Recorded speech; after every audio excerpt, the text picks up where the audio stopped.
pemirsa, nah, Trikarya Corps sudah kehadiran seorang bintang laga nih, tahun 90-an ini. Ya, Mas Rizal Gibran. Halo bro, apa kabar bro? Aduh, gila. Sehat-sehat, alhamdulillah, kabar baik. Dirimu gimana kabarnya? Alhamdulillah baik banget. Alhamdulillah, yang penting baik dulu, sehat dulu deh. Waktu terakhir ketemu gue setahun yang lalu ya, Iya, Bang, ya. setahun yang lalu, lagi galau-galonya tuh. Lagi galau-galau. Galau-galonya mau merit. Tapi gue lihat lu masih agak gemuk banget tuh ya. Waktu itu? Iya. Sekarang udah agak kurang agak nih. langsing dikit lah gitu. Biar ini, biasa pengantin baru.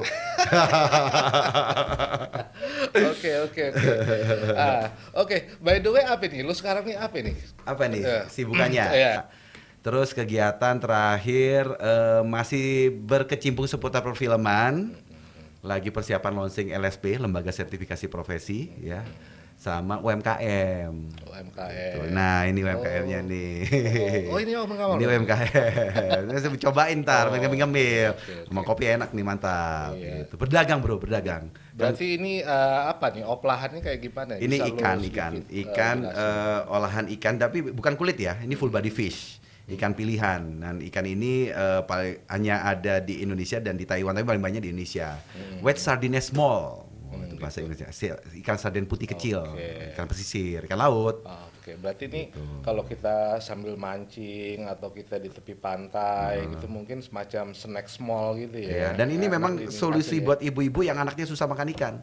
Oh gitu. Kan biasanya kalau anak-anak makan ikan, aduh nggak mau sisi amis, duri. Ya, ini cara makan ikan dengan cara menyenangkan. Gitu. Oh gitu, lebih ini dikontribusi untuk anak-anak. Enggak juga sih, salah satu slogannya ya sebenarnya sih ini makanan sehat aja karena kandungan ikan ini tinggi omega. Jadi untuk jantung bagus gitu. Dan berdagang gitu. Kan kata Rasulullah, berdaganglah dan perbanyaklah onta-ontamu. Benar sekali. Berat banget ya. Ya. Tapi ini kemasannya menarik juga loh, bro. Ya. Ini gue lihat udah Bepom alhamdulillah. Himego Fish. Himego Fish bukan Amigo ya. Himego Fish. Kenapa namanya Himego Fish? Pedas daun jeruk. Ya, ini ada 8 varian sih sebenarnya di pizza. Dan Trikarya udah bersinergi juga karena Trikarya kan juga salah satunya adalah salah satu programnya adalah untuk mengembangkan program-program UMKM kan. Gitu. Nah, terus menarik juga nih buat gue nih lu. Dan ini ada lucu-lucuannya juga, ada bro. Ada idenya juga nih. Ada lucu-lucuannya tuh. Awas ketagihan bukan salah kami. Gitu. Lu ada aja idenya. Belakangnya dong. Ada yang ikan ketawa itu, baca dong. Oh iya. Apa itu? Ikan apa yang suka Ikan apa yang suka berhenti? Iya. Ayo coba, tebak deh. Pemirsa ikan bisa apa nih? Bisa tebak nggak? Ikan apa yang suka berhenti? Berenang dikit berhenti. Berenang dikit berhenti. Ayo. Ini ide kreatif nih. 100.000 deh dari dolar lama. Pakai yen. Yen ono duitnya yang dibayar, yen orang ono duitnya yang dibayar. Oke. 3, 2, 1. Teror. Jawabannya ikan pause. Ikan pause. Ini orang mengingatkan sama tip jadul kayaknya ya. Tip jadul kan masih ada tulisannya itu pause ya. Kalau ini apa ini? Baca. Ini pacaran itu sama anak perikanan. Ikan aja diurusin, apalagi kamu. Iya, kamu. Kalau gue bisa dicemilin ya. Nama Himego ini berasal dari bahasa Jepang. Jadi artinya ikan ini kalau di Indonesia terkenal dengan nama ikan kalapan. Jadi bahasa Jepang itu ikannya Himego, bahasa Jepangnya. Justru tadinya ikan ini terkenal di Jepang. Sementara spesies ikan ini di Jepang nggak ada. Jadi sebenarnya ini potensi di negara kita, sumber daya di negara kita, tapi justru awalnya ini terkenal di Jepang. Sementara orang Jepang apa sih yang di laut yang nggak dimakan? Cuma 3 bro yang di laut nggak dimakan orang Jepang. Apa tuh? Kapal laut, kapal selam, sama ranjau laut. Kalau di Indonesia kapal selam masih dimakan ya di Palembang ya. pempek ya. Satu lagi sama ranjau yang ada kondenya. Gitu. Oh, Monggo. berarti kalau ini dijamu kayak mungkin orang lagi santai atau dia di rumah lagi nggak ada lauk. Ya juga bisa mungkin ya, jadi jadi lauk makan berat kita atau langsung dimakan juga enak. Nah dari Jepang terkenal akhirnya merembet tuh ke Korea. Buat orang-orang Korea kalau minum soju itu harus pakai ini gitu. Di Cina apa. Tapi kalau saya slogannya bukan artinya untuk membantu anak-anak sehat dengan makan ikan gitu. Gitu sih. Jadi punya program khusus namanya Gratiskan gitu. Gratiskan. Dan itu bukan program pemerintah ya, program mandiri, program gue sendiri. Tapi dikira, wah itu siapa itu? Kemarin tuh ada tuh, itu yang punya Gratiskan tuh siapa itu? Dipikir gue tuh, wah ngumpulin. Jadi teman-teman artis ini banyak kan solidaritas aja untuk membantu UMKM. Jadi saya punya banyak testimoni dari teman-teman artis. Ada Ayu Ting Ting, ada si Paramitha Rusady, banyak lah gitu. Jadi ya, ayo kita Tapi galakkan. kalau gue tanya sama lu nih berapa kak nih? Masih terjangkau Oke. dan masih Oke. harganya merakyat lah. Sukses deh buat thank you Rijal dengan dengan produk home industrinya Home ya buat industrinya. teman-teman nih ya kalau mau mencobain produknya Rijal Gibran Ya. boleh. Di Trikarya juga ada. Datang ke Trikarya juga ada Ya. ya. Mau pesen berapa? Apa? Lu bisa nyediain berapa? Berapa banyak aja pun insya Allah bisa. Oke. Di sini juga ada nih di resto depan ini kan. Resto depan ada. Oke, siap. Gitu. Oke, kembali lagi nih ke masalah topik kita nih ya Jal ya. Lu kembali ke masalah lo. Gue juga agak ngamatin lo juga nih sedikit ya. Jadi beberapa dekade ini lo aktif banget nih ya. Mungkin karena dari gelar lo yang sudah sempat kata lo bilang lo nyelesain apa? Terakhir semacam S2 sekarang lagi on progress S3. S3 ya. Dan Dingin lo ya? Tinggi dan lo Enggak dingin. apanya? S1 aja udah kedinginan. Ini Enggak, S3. sekarang lu udah S3 kan? on progress lagi berjalan. Lagi berjalan. Lagi berjalan, Oh, lagi gitu. berjalan. Nah, terus tesis lu udah selesai kan? Ini 2014. Udah. Udah. Wah, ini sempet rame nih gue bikin riset ini nih. Berarti lu bikin sebuah standarisasi. Ya, jadi ini sebenarnya bikin rumus aja pada saat itu tahun 2014. Judulnya Perumusan Standar Kompetensi Sumber Daya Manusia pada industri perfilman Indonesia, studi eksploratif pada pemain film Indonesia secara produktif. Kenapa lo tertarik mengangkat tesis ini? Waduh, panjang nih durasi kita ngobrolan. Singkat-singkat aja lo. Jadi bukan aku ya, maksudnya kita harus menyetarakan tenaga kerja kita ini agar bisa bersaing secara global, itu aja, karena Indonesia ini kan menganut pasar bebas ya. Nah, berbicara kita sudah harus siap pasar bebas, permasalahannya adalah human resources atau sumber daya manusia kita sudah siap belum untuk menghadapi pasar bebas ini. Nah, untuk menentukan bisa bersaing di pasar bebas ini tentunya ada standarisasi yang diperlukan. Nah, kebetulan aku memang di dunia film gitu, dunia seni ya masih baru sih, baru 28 tahun lah. 28 tahun ya, lu cukup lumayan ya. Udah lama. Udah lumayan, baru tapi masih belajar. Nah, berangkat dari situ dan juga pernah kerja dengan PH-PH dan industri perfilman di luar gitu kan. Terus memperdalam lagi gitu kan, dan 2010 sempat dapat beasiswa sih sekolah di Amerika di Hollywood Film Institute. Jadi gue pelajarin di sana itu mengenai human resources-nya gitu kan, sumber daya manusianya gitu kan. Ternyata waduh, kita sangat ketinggalan jauh gitu kan, bukan hanya dari industrinya, teknologi, tapi kalau untuk karya berkeseniannya Indonesia ini karya dengan materi ya. Tapi kalau sistem industrinya sendiri ya kita harus bisa menyetarakan lah dengan industri-industri yang dengan setara yang berstandar internasional. Nah, berangkat juga mungkin dulu masih syuting-syuting yang penting tampil, tapi ternyata banyak hal yang atmosfer atau industri kita ini hanya kurang menjamin banyak faktor gitu ya, baik dari hulu sampai hilirnya, dan kurangnya ada integrasi yang baik lah dalam industri. Makanya lebih mengarah ke mana? Narasumber apa dari segi aktor, pemeran, atau kalau dari sejauh segi ini kan kalau mengenai kan sudah BPI kemarin, Badan Perfilman Indonesia di dekade yang kemarin ini dan diteruskan sudah melahirkan standarisasi, ada 14 SKKNI. SKKNI itu standar kualifikasi kerja Indonesia, standar kualifikasi kerja nasional Indonesia, dan itu ada 99 okupasi, 99 job desk gitu ya. Nah, kalau aku lebih fokusnya di pemeranan ya, karena Nah iya, terus satu lagi nih yang menarik nih. Berarti standarisasi kompetensi pemeran ya, Ya, artis ya, ya. gue sih lebih fokusnya di pemeranan. Peran artis ini. Nah, berarti ini apa sih acuannya gimana Oke, nih? ini langsung aku buka Dalam aja. arti Langsung kata untuk apa nih? penelitiannya itu ada 3 faktor di sini. Saya langsung buka skemanya aja. Oke, saya buka dulu. Oke, sebentar. Ini seru banget. Iya. Oke. Nah, saya gedein dulu deh, maaf. Nah, ini skema sertifikasi okupasi pemeranan film. Skemanya. Oke. Ya, skema ini oke, jadi skema ini nanti ini sesuai dengan undang-undang ya seterusnya. Oke, nah ini kuncinya nih. Oke. Ini 2 poin utama. K3 K3. ya, dan menetapkan etika. Nah, ini umum, 1 2 itu umum. Melaksanakan keselamatan dan kesehatan kerja. Itu K3 kunci. di tempat kerja. Itu semua profesi harus melaksanakan itu.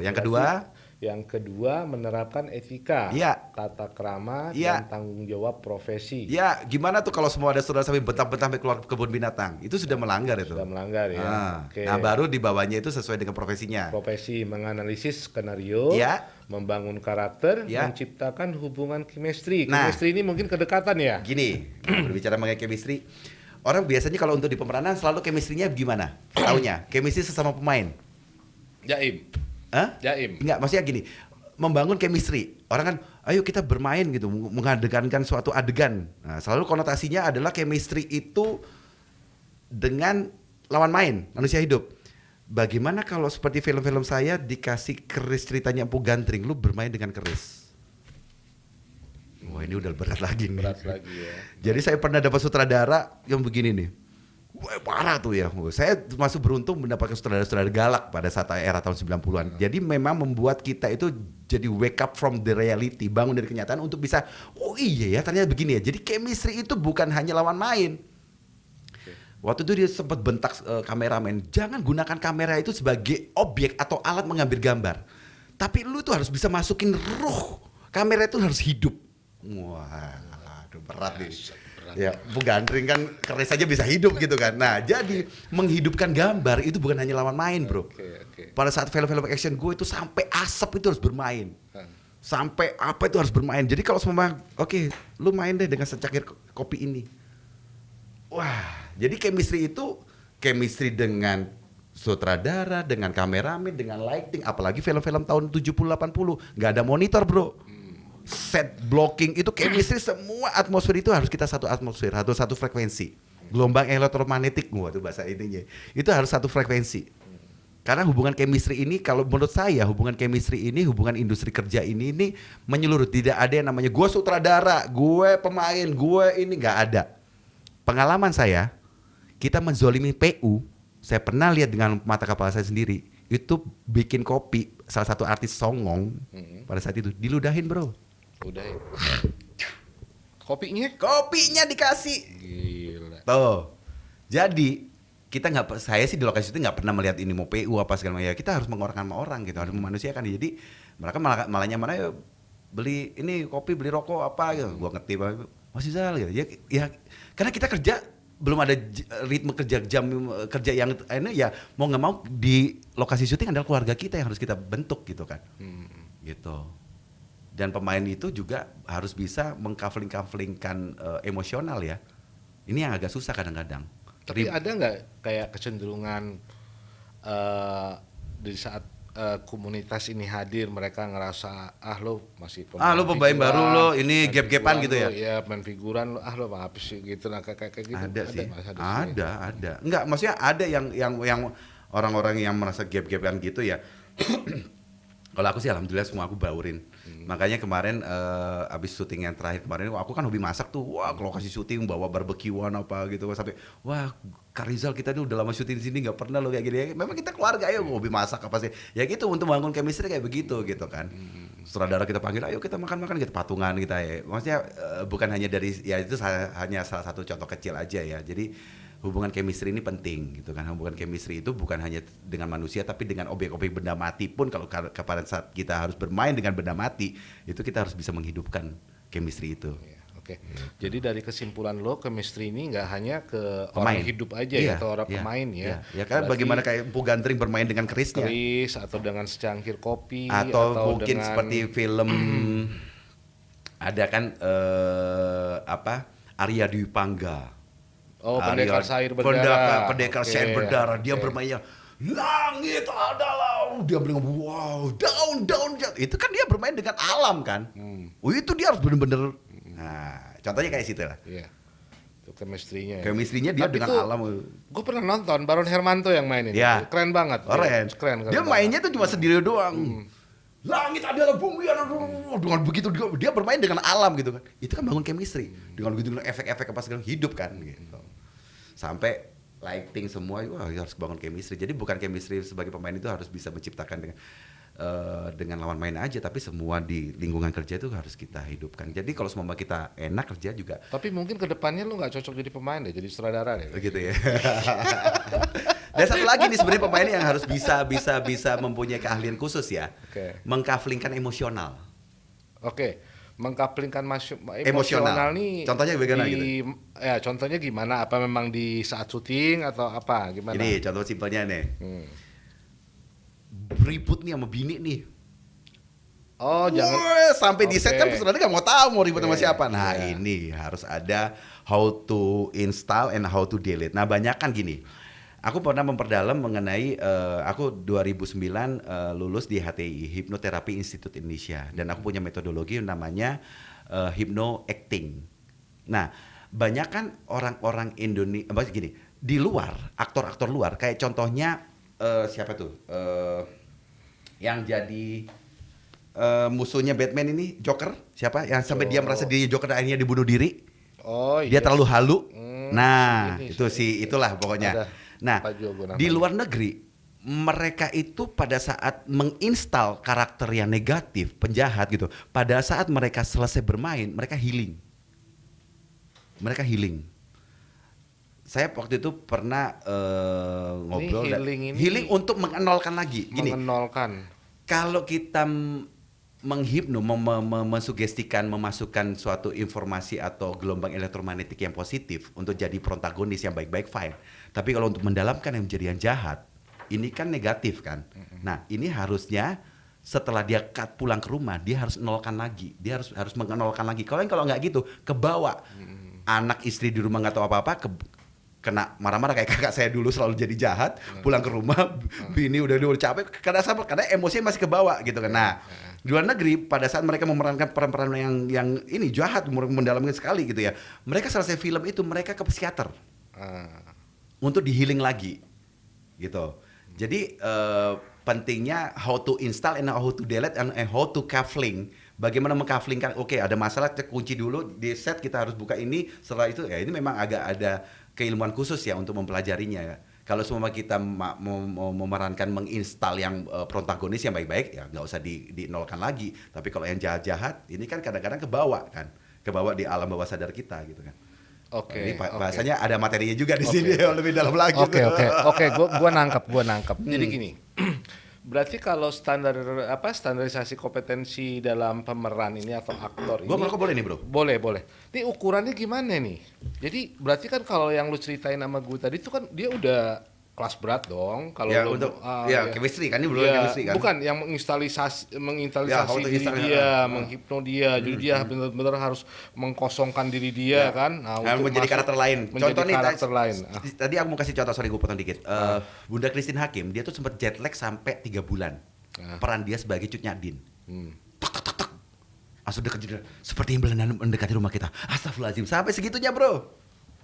Dia merasa dirinya masih Cut Nyadin. Nah ini yang ini hanya untuk peran-peran yang berat ya, terutama yang peran yang udah menjiwai banget. Ya kan ada dulu kan yang jadi Wiro Sableng yang layar lebarnya sampai Sableng. Oh, Tony Hidayat. Ya, oke, Tony Hidayat. Yang anak Surabaya tuh yang nggak salah itu ya. Iya, Sableng beneran. Sableng emang. beneran. Kecuali Ken yang versi sinetronnya. Iya. Nah. Itu gue pernah fight sama dia sampai ribut beneran karena Sableng beneran ya ke bawah gitu. Nah, ini industri karena memang ini berhubungan dengan psikologi dengan emosional. Ini memang dunia pemeranan ini balik lagi ya yang dasar tadi etika ya. Bagaimana etika ini kan berhubungan dengan karakteristik kan. Tadi kan tata karma, etika kerja. Nah ini bagaimana kita walaupun kita mendapatkan peran-peran jahat apa segala macam juga harus bisa di kehidupan sehari-hari tidak seperti sinetron lah gitu. Iya menarik. Nah kembali ke pertanyaan gue tadi. Nah maksud gue tuh ukuran dari standar kompetensi pemeran nih aktor nih yang akan coba Rizal terapkan nih. Ini kan mungkin mau Rizal terapkan ya, mau ke sudah berjalan sih. Sudah berjalan ya? Kan kita akan bentar lagi kita akan gunting pita lah untuk LSP. Nanti ada nggak semacam ukuran nih aktor kelas A, aktor kelas B, aktor kelas C, gitu semacam itu? Kalau kemarin ini aku lagi riset untuk S3 ini dan aku banyak ngobrol-ngobrol, masih sifatnya di Indonesia masih subjektif ya, belum objektif. Jadi kita masih pendalaman dulu apakah bisa kita klasifikasikan apa tidak. Ini akan riset dari banyak stakeholders. Jadi memang stakeholders perfilman aja udah 62 ya, terus habis komunitas apa segala macam, terus pengamat budaya, pengamat sosial, psikolog, pengamat agama gitu kan, untuk bisa menentukan grade-nya gitu kan. Kalau sekarang kan nggak bisa serta-merta si Fulan karena dia banyak duit bagaimana dia bisa jadi dia artis nomor 1. Dari mana pengukurannya? Ini banyak elemen, banyak unsur, banyak skema, ada beberapa skema, banyak unsur yang bisa menentukan skema untuk bisa menentukan ini grade A, ini grade B, ini grade C. Nah, kalau di tesis saya ini kan saya cuma bikin portal. Ibaratkan analoginya kita masuk komplek, ada portalnya yang bisa masuk mobil jenis EPV, Jeep, sedan. Nah, baru nanti rencananya tadinya di S3 itu baru akan gue grading nih, mobil harga 200 sampai 500 juta di deretan sini, 500 juta sampai 1 M. Nah, itu harus kajiannya panjang sih. Kalau kemarin sih masih ketemu gambarannya masih subjektif. Tapi kalau di luar kan, makanya aktor-aktor luar itu kan grade-nya tertahan gitu kan. Tapi kan karena ini kebutuhan kan bisa aja nanti dia bisa di grade 1. Tapi kebutuhan ini dia bisa di grade B. Nah ini butuh riset sih. Oke. Nah kalau seandainya ada salah satu aktor yang sudah masuk standar kompetensi lah. Ya, udah bersertifikat lah ya. Bersertifikat. Tapi mungkin dia kalah nih dengan pesaing dia. Nih dia belum dapat sertifikat tapi dia sudah banyak bermain film nih. Gimana nih? Nah, kita balik lagi.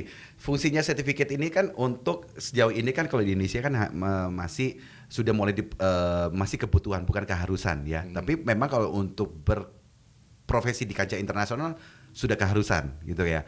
Nah, dia udah bersertifikat. Nah, nanti dengan dia udah bersertifikat ini, dia sudah berkompeten sebagai seorang tenaga kerja di dunia perfilman atau pemeranan ya atau aktor gitu ya. Yang ini lebih banyak gitu kan. Nah, kalau dia sudah berkompetensi gitu kan, dia sudah punya klasifikasi yang lulus secara skill, knowledge sama attitude gitu kan. Yang belum banyak, oke, fine, nggak apa-apa sih banyak, tapi kan harus diuji nantinya kalau dia ingin berkompetensi apa tidak, berkompetensi apa tidak. Mungkin dia memang lagi ritmenya lagi banyak tawaran gitu kan, oke, tapi pada saat belum tentu dia berkompeten. Belum tentu berkompeten, mungkin dia lagi terkenalnya, mungkin lagi hokinya ya. Baik lagi dunia kita masih ada faktor hoki lagi ya. Nah, pada saat nanti dia diuji, nah ini berkompeten apa tidak itu ada ujiannya. Karena ujiannya itu ada tes tulis, tes wawancara, sama tes praktek. Oke. Gitu. Berarti kalau untuk dalam industri penuh ini apakah efektif nanti bagi produser gitu loh. Misalnya kita milih pemain nih. Iya, artinya biar tidak terjadi beli kucing dalam karung. Dia berkompeten gitu loh. Nah, untuk kita mengeluarkan sertifikat dia berkompeten apa tidak, ya itu knowledge-nya harus kita uji gitu kan. Ya standarisasinya kalau di pemeranan paling tidak dia tahulah mengenai dasar-dasar ilmu keaktoran lah. Bapak Stanislavski ya, bapak aktor dunia yang ada itu olah tubuh, olah gerak. Dan di sini kan ada juga skemanya mengenai voice talent. Nah, voice talent itu karakter vokal. Kalau vokal itu yang kayak waktu saya main kemarin di Kian Santang, saya vokal nggak kayak gini.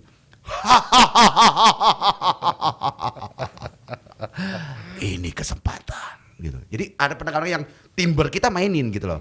Pada saat kita selamat malam, selamat datang di acara Trikaryako bersama saya Rizal Gibran. Kan beda kan gitu. Jadi memang banyak kan teman-teman tidak mengolah bagaimana diafragma, olah vokal ini. Karena di voice makanya di luar banyak film-film animasi itu pengisi suaranya itu dari aktor-aktor Tom Hanks apa, karena mereka juga sudah memenuhi kriteria untuk sebagai voice talent. Kalau di kita kan masih apa ya, jatuhnya dubber kan dubber, gitu. Ya. Kalau di luar ya satu rangkaian keaktoran itu juga termasuk voice talent gitu. Oke. Hai, kamu apa kabar? Nah, itu, dia harus bisa mainin karakter vokal. Jadi biar nih anak ini main di film ini dia bisa karakter vokal ini karena itu menunjukkan apa ya hasil karyanya kan dengan karakter yang berbeda-beda itu bisa dimainkan. Kan banyak kan kita nonton dia mau sedih sama aja vokalnya, dia mau marah sama aja flat. Nah, ini yang terkadang yang memang harus dipenuhi salah satu unsur untuk di keilmuan keaktoran itu dia sendiri. Gitu. Berarti dengan adanya industri atau produksi berarti itu diajukan ya? Harus. Jadi karena skema voice talent ini adalah satu kesatuan. Tadi saya buka lagi, maaf. Iya. Oke. Jadi ini skemanya. Ya pokoknya di sini adalah salah satunya adalah skemanya mengenai pemeranan itu salah satunya adalah voice talent. Nah, pokoknya voice talent adalah satu kesatuan. Jadi pemeranan, keaktoran itu voice talent juga harus. Berarti ada 3 kategori. Pemeranan. Jadi gini, kalau pemeranan itu udah nyambung dengan skema voice talent. Voice talent. Ya, jadi pemeran yang baik, aktor yang baik bisa menggunakan voice talent yang baik. Voice talent ini voice talent ini nanti keilmuannya itu karakter vokal. Ya, oke. Karakter vokal ini bisa nggak kita dilatih. kita semacam studi brandingan seperti dialek gitu. Orang yang pintar melakukan dialek gitu. Jawa, Sunda ya itu nanti ada pelatihannya. Dialek, aksen gitu kan. Terus habis gitu artikulasi. Nah, itu harus jelas itu kan artikulasi, intonasi. Nanti keilmuan dari olah vokalnya nanti kan ada timbre, bagaimana diafragma, vokal depan. Nah, itu harus dikuasain oleh seorang aktor yang baik. Gitu. Okay. Jadi pada saat dia bermain ini karakter vokalnya begini berbeda-beda sesuai dengan tuntutan gitu. Dan itu terkadang biasanya kalau di kita biasanya kalau kayak mungkin kemarin saya ciptakan sendiri, tapi kalau industri yang baik adalah itu akan ada coaching sendiri atau ada workshop sebelum bikin film. Nanti akan diarahin sutradara, gue mau nih vokalnya kayak gini, ini begini ya, biar agak berbeda ya. Contohnya kayak Reza Rahardian di film Habibie. Nah, dia kan aksennya kan berbeda, kan jauhnya berbeda. Napa gitu ya kan kayak Itu Ainun. Ya. Itu dapat banget ya, Pak ya. Itu memang keren. Berarti perlu pengolahan semacam itu ya. Gimik apa segala itu baru vokal aja udah Ainun. Aku tidak mau ya gitu kan. Terus dia main lagi dia film apa itu yang jadi bos apa itu kan. My Boss itu yang lucu itu kan. Ya, itu aktor yang baik adalah dia harus bisa memainkan karakter yang berbeda-beda. Oke. Nah, tadi kan udah diuraikan semua ya, Malu ya. Jadi ada voice talent. Satu kesatuan tuh. Diafragma dan bla bla bla. Bla, bla, bla, Nah, bla. gimana nih kalau buat aktor-aktor laga nih? Bukan, lu kan basisnya dari aktor laga nih. Jadi gini, mungkin dulu aktor-aktor laga nih ada plus minusnya ya. Ada fenomena isu yang mana aktor laga pada saat dia bermain di direct sound lemah karakter vokalnya. Ini mungkin ini ada isu fenomena nggak mau pakai aktor-aktor laga yang dulu kan banyak kan di-dubbing ya. Di-dub. Pada saat mereka dapat film atau tayangan TV atau film ya, mau medianya mau film layar lebar, mau itu kan definisi film kan untuk TV juga film gitu ya. Pada saat mereka kena direct sound, live direct sound, itu lemah karakter vokalnya itu karena sudah dimanjakan dengan adanya dubbing. Contoh, udah dubbing ini gitu kan, muka jahat. Kamu mau kemana? Nah kan bisa aja saya ngomongnya cempreng tapi mata galak. Tapi pas di dubnya, kamu mau kemana? Beda. Nah ini yang memang banyak kan pemain-pemain yang lahir dan dienakan dengan adanya dubbing, dia tidak belajar mengenai karakter vokal, gitu kan. Jadi pemain laga. Nah saya gini, bedanya pemain laga dengan drama. Di film action ada dramanya nggak? Ada dramanya. dramanya. Di film drama ada actionnya nggak? Ada. Nggak ada. Oh, nggak ada. Iya. Jadi kelebihan di film action, karena di film action ada dramanya. Drama. Di film drama itu aja sih sebenarnya simpel. Mungkin teman-teman ada yang belum tahu gitu. Lo terjun ke film tahun berapa sih? Gue di film dari 94. 94 lo udah terjun. Iya, di 94. Berarti emang lagi booming-boomingnya sinetron ya? Waktu itu gue masih TVRI di Jawa Timur. Tapi udah di dunia teater dari 94. Oh, dunia teater udah 94, 95 waktu itu masih zamannya model-model aneka ya. Gue top 94, 93 sempat menang tuh top diesel aneka. Terus 95 top gas, cover gas. Nah 95 baru aku. Waktu lu jadi foto model banyak ditawar nggak? Senyum 4 jari. Iya, kalau gue pernah lihat sekilas gitu, lu hading berondong banget. Iya, zaman Rijal dulu gitu. ya. Tinggal dikasih bandrol aja kali. Ada bro, masih ada di sini nih, masih ada nih ntar Masih ada sama ya? Gunawan, sama Marcel. Iya, sama Gunawan ya. Mana sih sebentar mana. Nah ini dia kan, yang mana aneka ini. Oh iya, bener banget tuh ya kan, ya Gunawan ya. Vira Junior. Vira Junior, iya Ila masih imut banget ya. Vira Junior. Ya. Ini udah tahun 97 apa 98 nih gue foto ini nih. Ini Wah, kan. ini udah 97-an. 97-an nih kalau nggak Kecil salah. banget, Ya. iya. Ini mana sih tahun berapa? Pokoknya ada kok tahunya di sini nih. Gitu, senyum 4 jari gitu Iya. kan. Baru kenalan dia sama Tengkurian kali ya. Belum pacaran ini, belum. Belum pacaran. Belum ya? pacaran. Oh, oke. Gitu.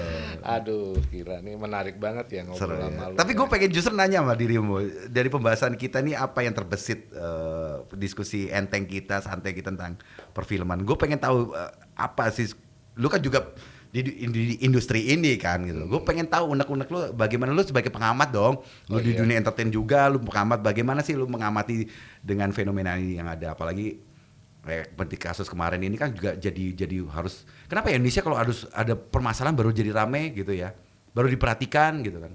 Enggak. Gimana kalau menurut gue, sekarang gue jadi hostnya nih, gue mau nanya sama lu. Boleh.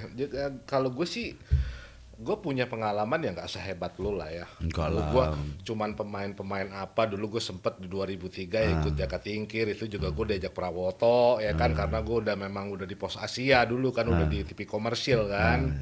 Nah akhirnya ya kalau awal-awalnya sih gue mungkin lu tahu Golden lah Ya, kan? Golden, ya, itu ya, dia ya, ngajak ya. gue tahun 96. Iya. Jadi gue diajak main film sama dia. Tuh dia ngasih perannya gila banget. Gue disuruh makan sisa makanan anjing, gila nggak? Anjir. Parah banget.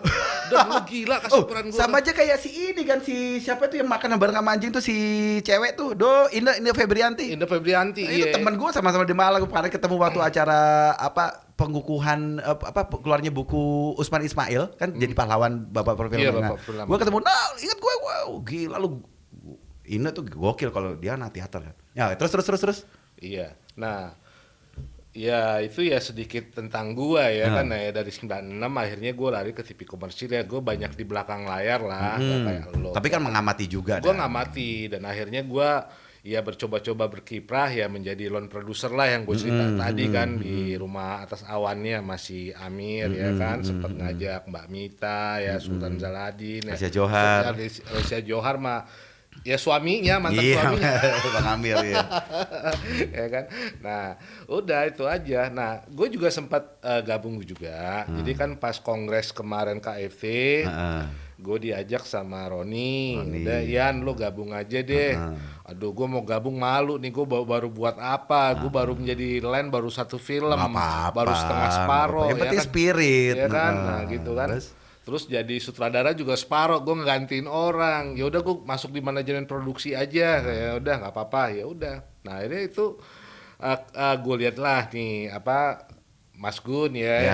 Ya dengan dedikasi dia semangat terus tuh. Dan gue ngeliat beliau ya memang agak different ya, beda. Jadi ada semacam intelektualitas yang kuat juga gitu loh dari dia. Ya itu tadi, dia lebih akademisi dia. Akademis ya, knowledge itu. Knowledge-nya kena dia. Nah, jadi nggak bisa terbantahkan kalau dia. Jadi dia bilang kru itu nggak hanya dia mampu memang menguasai bidang properti produksi, tapi dia harus ada knowledge gitu loh. Knowledge ya. Knowledge itu sebagai analisa gitu loh, perbandingan. Nah, itu menarik banget buat gue gitu loh. Nah, ketiga attitude. Nah, itu sangat penting, bro. Sangat penting banget. Penting banget. Penting banget. Penting banget. Gitu, ya penting kan? banget. Kenapa penting banget? Nah, jadi gue dulu sempat ada diskusi juga sih sama teman-teman ya di KFV. Jadi perlunya ada standarisasi kompetensi. Misalnya seorang sutradara dia Ya, harus mempunyai standar kompetensi ya. sutradara.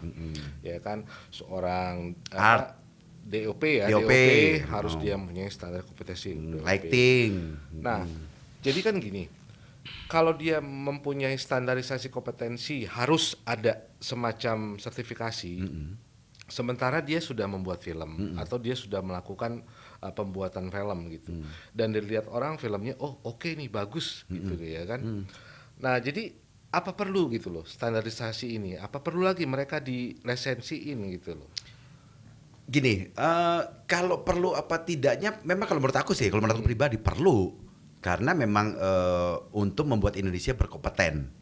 Artinya semua tenaga kerjanya berkompeten pada saat pasar bebas tadi aku bilang tadi ya.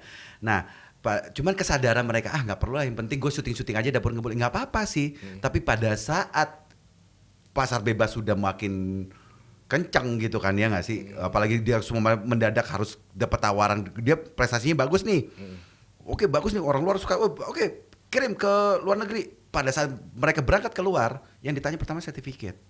Kan tadi aku cerita juga ada komunitas teater udah sampai ke Jepang dipulangin. Padahal permainan teater mereka keren-keren. Ya jadi menurut aku perlu. Jadi dengan adanya standar itu artinya diakui profesi dia lewat lembaga sertifikasi profesi dan disahkan oleh Badan Nasional Sertifikasi Profesi. Jadi dengan demikian itu dia sudah bisa memposisikan bahwa gue ini berkompeten nih. Gitu. Nah, nanti outputnya adalah ya itu bisa akan berhubungan dengan karena ada nilai plusnya ya. Dia akan ada standar gue salary gue udah seperti ini nih. Gue nanti kalau dia bilang gue jam kerja gue sekian nih. Nah, itu bisa tuh. Gue bisa kerja jam sekian itu dia bisa ngatur karena lu sudah pakai orang-orang yang berkompeten gitu kan. Gitu. Tapi kan kalau di kita regulasinya kan belum diatur kan. Kalau di luar kan sudah ada aturan itu kan. Regulasi jam kerja apa memang segala sudah macam. diatur. Nah, untuk mereka untuk mencapai tahap itu kan mereka kan Harus ujian. Harus ujian Ya. atau mereka harus diakui dulu Ya, gitu loh. ya. Ya kan? Baru mereka mendapat pekerjaan gitu loh. Bagaimana? Untuk di luar. Untuk di luar. Untuk di Atau luar. gimana itu? Kalau di kita masih kebutuhan ya, belum keharusan. Tapi pelan-pelan memang sudah banyak elemen-elemen dari stakeholders, artinya beberapa perusahaan-perusahaan yang sudah mulai melihat pentingnya adanya sertifikasi ini. Contohnya kayak ada dari luar masuk ke dalam, ya kayak Asian Games tadi. Nggak bisa kita pakai kru kita karena belum punya sertifikatnya gitu kan. Iya, belum ada sertifikatnya kan. Nah, berarti kan ukurannya gini. Misalnya aku contohkan Rijal, ya kan. Nah, Rijal ini dari pemain tiba-tiba mau menjadi sutradara, ya kan. Nah, ini pengakuan yang harus dilakukan apa gitu loh. Oke. Jadi paling tidak aku harus punya portfolio dari beberapa film yang aku sutradarain. Nah, berarti kan harus diakui dulu sudah menjadi sutradara. Nah, kan? makanya nanti pengakuan itu kan bisa dari pendidikan atau dari pengalaman. Nah, mungkin aku secara nanti kan makanya tadi kan aku bilang ada 3 tes. Tes tulis. Itu tes tulisnya pertanyaan foreground adalah gitu kan sutradara ini bagaimana kan itu harus paham banget keilmuan sutradara. Tes wawancara, yang wawancara adalah asesor sutradara gitu kan ya. Dia harus lihai, walaupun mungkin dia belum ada punya portfolio. Tapi nanti ada uji tes praktek. Pada dia ngedirect, berkompeten nih. Nah itu yang harus dia jaga pada saat taruhlah tadi pertanyaan dirimu adalah dia belum punya portfolionya. Tapi kalau dia udah lulus 3 tes itu, baru dia sudah punya portfolio. Kalau dia belum punya portfolio, tapi di tesnya dia lulus. Nah lulus, berarti dia sudah diakui dong. Diakuin. Menyutradarai. Iya. Menyutradarai gitu. Tapi kalau lebih bagus, ini kan lagi sambil berjalan paralel. Lebih bagus juga kalau dia udah punya portfolio. Banyak kan orang hanya memproduksi, tapi tidak menjadi filmpreneur. Bisnisnya harus kita pelajari. Nah makanya di industri ini harus juga melahirkan orang-orang yang bisa tahu di industri ini bagaimana berbisnisnya juga. Ya karena sekarang output dari sekolah-sekolah hanya melahirkan tenaga kerja untuk produksi, tapi tidak bagaimana bisnisnya. Iya, jadi akhirnya pengangguran banyak terjadi. Setelah kuliah dapat ilmu ini, lapangan pekerjaannya tarik menarik, yang ini mendorong, tapi di sini ada sesuatu faktor X. Yaitu dari sistem rekrutmen yang yaitu jadi ya akhirnya pada saat terjadi pelanggaran banyak orang yang rekrutmen ya karena rekrutmennya bukan dari asosiasi bukan dari agency atau talent management. Kalau dari talent management kan nanti ada sanksi-sanksi tersendiri kan. Iya. Gitu. Dan ini fungsinya dari semua asosiasi dari profesi yang juga harus memonitor. Itu kan nanti apabila terjadi pelanggaran apa segala macam gitu kan. Iya. Diatur Berarti yang jelas sementara ini masih mempunyai apa? Masih liar lah. Masih Sporadis. liar dan juga apa outputnya banyak ya kan gitu Outcome-nya ya kan? sedikit. Programnya sedikit, industrinya sedikit gitu Dan ya kan. pemenyerataan industrinya sendiri kurang merata. Jadi mohon maaf masih ada beberapa monopoli. Ya, bukan monopoli ya. Jadi kita lihat di beberapa tayangan isinya dia mulu dari pagi sampai malam dia mulu. Padahal kalau semua dikasih kebebasan, dikasih kesempatan, banyak orang-orang yang ingin masuk ke industri itu. Gitu. Jadi memang harus ada controlling. Jadi harus ada integrasi yang dari hulu hilirnya ini yang terconnecting gitu loh. Jadi lahirnya tenaga kerja baru, anak-anak baru dari SMK apa segala macam di industrinya juga harus tersalurkan. Gitu. Iya. Gitu. Jadi ini menurut gue apa ini semacam dilema lagi atau gimana ya? Apa memang tidak boleh jadi dilema, harus realisasikan dengan suatu terobosan. Contohnya? Ya sekarang salah satu terobosannya adalah melahirkan the right man in the right place itu dari kompetensi gitu kan dia ngasih itu juga salah satu terobosannya. Ya sekarang terobosannya adalah integritas terhubungnya koneksi industri ini tuh harus terkoneksi semuanya. Ya ini harus ada suatu regulasi yang mengatur. Ya inilah di teman-teman yang dengan Komisi 10 lagi coba untuk merumuskan. Ini kemarin saya sedikit hasil rapat dengan Komisi 10 kesimpulannya, langsung saya bacakan kesimpulannya adalah ini kesimpulannya adalah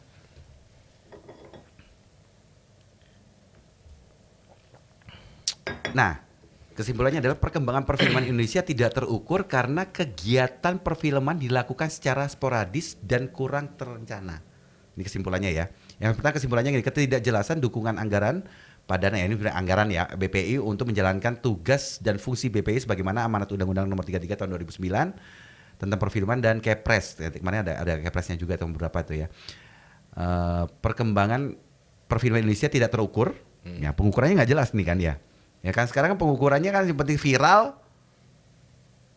Kayak pemain viral bisa jadi pemain film. Kayak kemarin tuh aku salah satu sinetron, aduh aku ini sebenarnya nggak bisa main, tapi followersku banyak. Produser pakai aku karena lihat followersku banyak. Followers bisa dibeli bro. Nah pengukuran ini yang industri ini yang pengukurannya nggak mendasar secara keilmuannya sendiri gitu loh. Poin ketiga belum adanya regulasi yang mengatur hubungan industri antara manajemen talent dengan industri perfilman, perlindungan terhadap pekerja lepas perfilman, belum terbentuknya ekosistem perfilman Indonesia yang menghubungkan setiap stakeholders yang ada saat ini. Nah, jadi usulannya yang pertama mempertegas posisi kewenangan BPI, yang kedua adalah perlu adanya rencana induk perfilman Indonesia. Nah ini harus ada induknya nih yang ketiga untuk mendukung kedua hal tersebut diperlukan revisi Undang-Undang Nomor 33 Tahun 2009 tentang perfilman. Hubungkan ini semuanya. Nah kan sudah ada BPI. Iya makanya ini kan BPI ini kan fungsi kerjanya kan masih belum jelas dengan undang-undang yang kemarin kan. Lebih banyak pasalnya lebih ke badan sensor. Nah padahal BPI kan berhak mendapatkan hibah apa segala kan masalah kan ya. Jadi banyak faktor yang nanti akan ada BPI tapi fungsi kerjanya harus dipertegas lagi. Nah berarti selama ini BPI apa aja nih kerjanya? Yang mereka nih pendanaannya sendiri juga masih dari Mandiri. Nah, Mandiri mendapatkan bantuan. Ya memang harus susah kalau mendapat. Emang produser mau bantuin gitu kan. Ya, padahal kita memberikan devisa untuk industri ini gitu Lah kan. kan yang Jadi duduk di sana bukannya banyak juga produser. Kan dulu kan sempat produser kan. iya, iya. Jadi memang menjadi ya ini memang harus diatur ya. Jadi memang harus dikembalikan industri perfilman kita memberikan devisa kepada negara. Regulasi ini harus dijelas, anggaran harus jelas. Ini kan mungkin teman-teman nggak pengen tahu obrolannya itu ada kok di channelnya apa ini ya parlemen ya kemarin ya. Parlemen ya. DPR cukup bagus. Nah, memang pelan-pelan lah. Ya, akan diatur nanti agar terhubung semuanya, fungsi kerja BPI juga akan lebih maksimal. Gitu. Oke. Waduh, ini menarik banget ya. Mungkin aku rasa ini sudah waktunya ini baru juga kita belum berbicara mengenai pemeranan, belum lagi nih bahas mengenai apa ya? Jam kerja, pajak, apa segala macam itu bakal panjang aja lebar gitu. Iya. Tapi kembali ke yang tadi, Jal. Kalau lu tanya gua, oh iya, tadi lu belum masih keputus tadi tuh. Bisa rangkum. Dan ini memang menarik banget buat gue. Apa tesis lu ini ya kan? Nah, selama ini kan yang gue tahu kan standarisasi kompetensi ini kan diberikan pada the maker ya, kru atau apa sih dari the maker apa film lah ya kan, tahapan dari manajemen produksi lah, editor lah ya kan, semacam itu. Nah ini lu coba tesis untuk standarisasi peran aktornya ya, berarti orangnya ya kan. Aktor itu apa sih? Aktor itu ini definisian gue aja gitu ya. Gitu. Aktor itu adalah individu yang menyampaikan gagasan, baik gagasan pribadi, gagasan kelompok, gagasan negara, gagasan Tuhan, bahkan gagasan setan. Aktor. Ya, kalau gak ada gagasan setan gak mungkin ada peran antagonis kan? Oh iya. Gitu. Betul. Dengan keilmuan keaktorannya. Ilmu keaktoran ya apa ya, menyampaikan gagasan. Berarti dan aktor itu, bukan langsung konotasinya untuk film, enggak. Spokesperson adalah orang yang menyampaikan gagasan, menjadi kayak Pak SBY kan. Jadi, nah itu kan butuh bagaimana kita. Nah, aktor itu bukan hanya penyampaiannya, tata bahasanya, keilmuan untuk komunikasinya doa, tapi juga bagaimana dia pada saat berdiri, dia dengan kekuatan doa juga, bagaimana frekuensi itu bisa orang tersirap gitu loh. Dengerin, wah sosok karismatik. Nah, aktor itu harus karismatik, bro. Gitu. Tapi lo setuju gak sih sama gue kalau gue tanya, kita nih aktor Indonesia harus tahu sejarah aktornya Indonesia? Ya harus dong. Harus dong ya. Bukan hanya aktornya, sejarah perfilmannya semuanya harus tahu.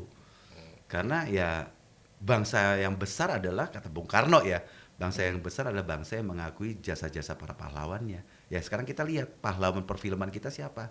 Makanya kita ada kegiatan yang sudah beberapa episode ini setiap bulannya, yaitu Unforgotten Action, adalah mengkaji mengenai orang-orang yang bersejarah, pahlawan-pahlawan perfilman. Kemarin Wim Umbo apa segala macam ya, biar kita menjadi aktibar atau pelajaran. Wah, orang-orang dulu tuh gak ada teknologi kayak begini, main itu sampai kalau semua kita salah zaman-zaman masih pakai pita roll gitu ya.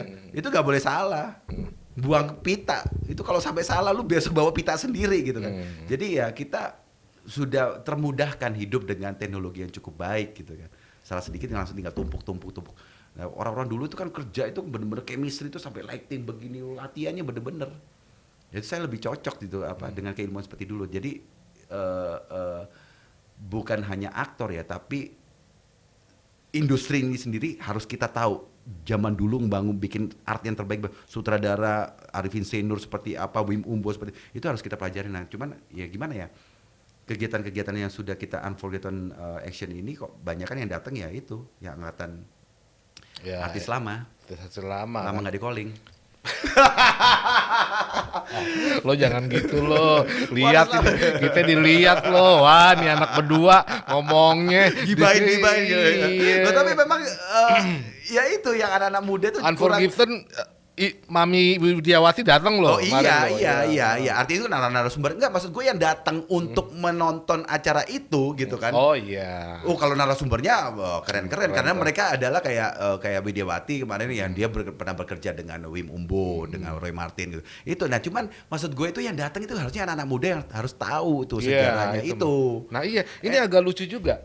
Tadi kan lo nyebut Usmar Ismail ya. Yeah. Nah, di mana dia kan baru tahun kemarin ya dinobatkan menjadi bapak pahlawan. Bapak pahlawan. Untuk nah, jadi gue pernah ke komunitas nih anak-anak bikin film pendek Iya, atau apa iya, tanya gitu. komunitas Gue siapa tanya tuh? Bapak Perfilman Indonesia, dia kagak tahu, Bro. Iya. Bener, Iya, waduh. iya. Ribet nih gue bilang nih, kagak tahu dia katanya. Iya, Siapa iya, ya Bang? iya, Katanya. iya. Wah, Nah, parah itu ini. artinya ya itu bangsa yang besar kata Bung Karno, bangsa yang mengakui jasa para pahlawannya, bangsa yang ya gimana kita bisa menjadi bangsa yang besar kalau historical aja kita nggak tahu gitu kan. Ya nggak sih? Iya, Gitu. harus. tahu. Makanya gitu kan tadi gua bukan tanya. hanya tahu sosoknya aja, tapi bagaimana ilmunya zaman dulu gitu loh. Itu harus kita harus kita pelajarin kan. Gitu.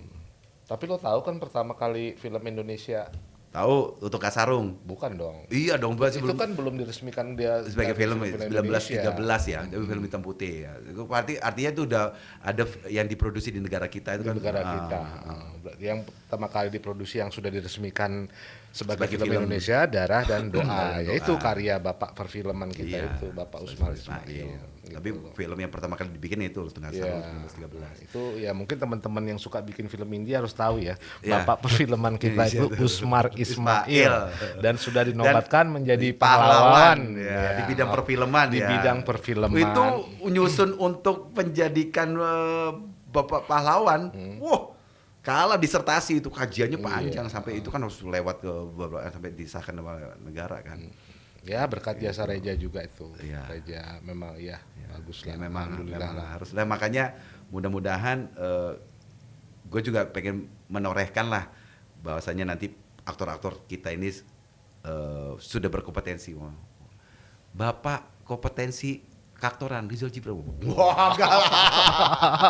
Enggak lah, karena ini standar internasional gitu loh. Tapi gue penggiat aja gitu loh. Maksa banget ya. Gue jadi lama Pulas ya? ketawanya nggak bisa. Tiba-tiba nanti di gedung apa ada prastastinya gitu. Iya. Enggak lah. Terus Ngantur aja bro. Ada patung lu Ada setengah badan patungnya, kayak gue gitu. pasang deh gitu. Iya, Gue iya. semen pertama.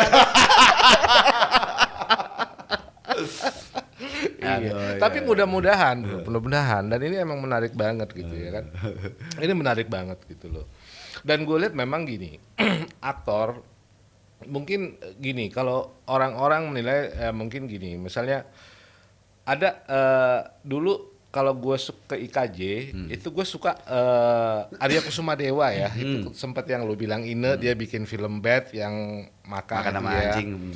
Jadi memang dari seorang aktor nih dilihat gitu loh, nih lo aktor basis mana sih gitu ya? Iya. Lo aktor teater nih biasa orang Ada membedakan, klasifikasi. ada klasifikasi Oh, kayak aktor gitu. ini, aktor. Nah itu dia. Gitu loh. Itu Wah, nggak boleh kan. Nih aktor mainnya terlalu teatrikal nih gitu kan, ada semacam kayak gitu ya kan. Nah sekali mungkin kalau kita ngelihat mainnya Mbak Widiawati ya kan, waduh itu memang excellent banget ya. Memang pemain seorang bintang film gitu, pemain film gitu loh. Jadi nggak dia teriak-teriak atau apa gitu. Nah jadi ada klasifikasi semacam itu. Nah sementara ini kan lo menguak sebuah standarisasi ya kan, bahwa aktor tuh harusnya gimana sih itu kan, Ya, kan? ya itu tadi K3, etika kerja, ini nggak mau kerja. chemistry. Jadi menurut standar kompetensi. Nah ini lo buat tesis ini kan akan mencakup dengan pola internasional kan? Enggak, Atau ini hanya ini Indonesia aja? rumusan pada saat skemanya belum ada, pada saat okupasinya belum ada, 2014. Ini kan okupasinya kan baru terbentuk 2 tahun terakhir ini kan. Ini kan pada saat itu kajian aja, bagaimana merumuskan gitu kan. Nah, artinya ini kan waktu itu kan kualitatif, dari tidak ada gue bikin rumusnya ada. Kalau ini mau dikembangkan, ini sebenarnya sudah basi karena 2014. Kalau dikembangkan itu kuantitatif. Perkembangan zaman kan bergerak terus ya. Bergerak dari regulasinya, apalagi sebentar lagi cangklongannya undang-undang bergerak, ini kan bergerak terus. Nah ini memang harus ada riset lagi yang untuk bergerak itu di kuantitatif. Nah kalau saya nanti rencana S3 ini, saya lagi mencari nih mana nih ritmenya nih yang cocok untuk industri perfilman kita. Apakah menyeluruh?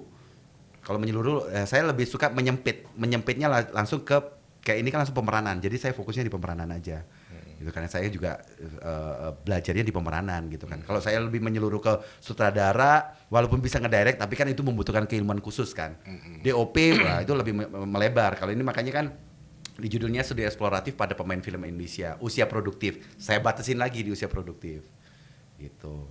Karena berhubungan dengan undang-undang ketenagakerjaan kan. Iya, Gitu. hadir di Ya sedikit Karya, sedikit ilmu nih, masih banyak gitu harus loh. belajar lagi lah gue bro. Tapi ini abis ini obsesi lu apa lagi, Jal? Ya mudah-mudahan gue bisa lulus kumlot lah di Apa itu umlaut? kumlot. Kumlot tuh? Lulus itu cepat di waktunya gitu kumlot. Tapi lu ada keinginan jadi sutradara nggak sih? Ada udah pernah nyutradarain. Oh, udah pernah nyutradarain. Udah ada beberapa film-film pendek gitu kan, mini seri juga pernah. Ada, tapi belum terlalu fokus ke dalam dan mudah-mudahan ini lagi ada satu karya yang sudah diterima oleh salah satu OTT over the top. Ya, karya gue juga judulnya 1000 Days Finds a God, 1000 hari mencari Tuhan, insyaallah. Ya pengennya sih dari perusahaan yang mengatur mengkurasi ini dia bilang Zal, karena ini karya lu, visualnya di lu, ini nggak bisa dikasih ke sutradara lain, harus lu yang punya visualnya, lu yang harus ngedirect gitu. Berarti lu udah punya pengembaraan yang kuat juga ya kalau ini ya. Risetnya panjang itu karena ceritanya berat juga, 1000 hari mencari Tuhan. Oh gitu ya. 1000 Days Finds a God. Aduh, berat. Tapi gue yakin kalau lo jadi sutradara, lo nih kalau director tuh arah ya kan? Arah ya, director tuh arah sebenarnya kan. Direct. Nah berarti kalau lo menjadi sutradara, lo nih selalu mengarahkan ke jalan Tuhan mungkin gue rasa nih. Oke, gue thank you banget Sip. nih. Obrolan kita mantap banget. Mohon Di maaf atas Karya banyak Kop. kekurangan. Oke, mungkin ada pesan nih dari teman-teman. Lu kebetulan nanti hadir juga ya di acara Golden Talent. Dan ini udah sebenarnya udah rame di IG gue tuh, banyak yang nanya-nanya ada dari Sumatera. Mas Gibran nanti datang gak ke sini? Terus lu bisa undang nggak dikit nih buat teman-teman nih kan untuk gabung di Golden Talent? Ya, nih buat kalian teman-teman nih yang ingin bergabung. Kan kita ada tiga tahap nih. Tiga tahap. Ada musik, ada aktor ya, sama satu lagi apa sih? Ada pokoknya ada tiga kriteria nyanyi. Ya, ada nyanyi, ada aktor juga. Dan pokoknya buat kalian yang ingin mengapresiasikan bakat kalian, wah udah nggak salah jalan deh. Harus lewat Golden Talent nih. Iya. Dan ini ada di beberapa kota nih. Nanti akan ada di sini informasinya. Ada audisi, ya kan? Nanti jurinya nanti akan berhadapan dengan saya. Akan berhadapan dengan Rizal Gibran ya. Untuk kriteria untuk peserta Sumatera Barat ya. Akan berhadapan dengan Rizal Gibran. Oke, pemirsa Trikarya Kop. Aduh, terima kasih sekali sudah bersama kami. Kita akan jumpa lagi mungkin untuk podcast-podcast selanjutnya dan narasumber-narasumber selanjutnya yang mungkin akan menarik juga untuk kita sharing, untuk berbagi bersama-sama. Oke, bye. Bye. Oke.